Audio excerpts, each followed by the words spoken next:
lilkom. Il-Kummissjoni Ewropea tikkonferma li l-Fondi Ewropea għall-Edukazzjoni għadhom sospiżi għaliex baqa' ħafna titjib xi jsir f'għatta oqsma. Meta kienet qed twieġeb għall-mistoqsija tal-Europarlamentari Laburista Louis Grech, il-Kummissarju Ewropew Androulla Vassiliou qalet li l-Kummissjoni Ewropea qatt trid tiddeċiedi meta Malta ser terġa' tibda tibbenefika. Dak li qalet il-Kummissarju Ewropew jikkuntrasta bil-kbir ma' dak li kienet qalet Dolores Cristina f'Lulju li għadda, meta skonti il-sospensjoni tal-fondi Ewropej kienet neħħi tal-kollox.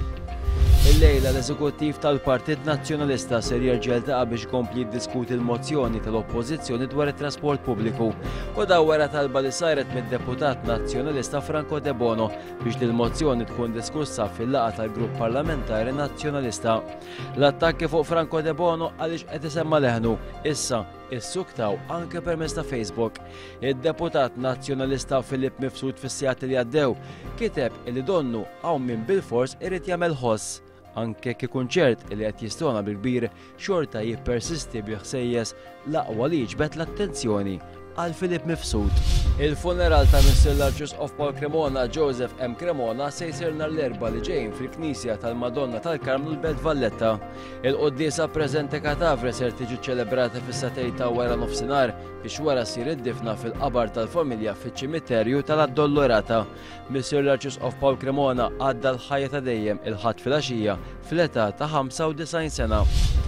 Kompli l-ħidma ta' salvataġġ fit-Turkija wara t-terremot qawwi fil-lvant tal-pajjiż u li diġà ħalliet ma' 300 persuna mejta.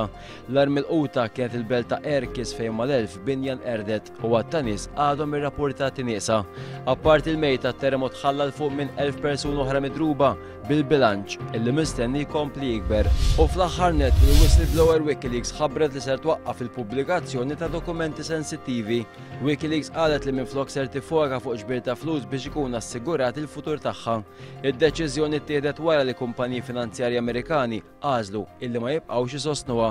Julian Assange, il-fundatur ta' Wikileaks, qal li fl-aħħar xhur l-organizzazzjoni tilfet miljuni ta' dollari minħabba nuqqas ta' sostenn ta' kumpaniji finanzjarji kbar fosthom Bank of America, Visa, Mastercard u anke Western Union.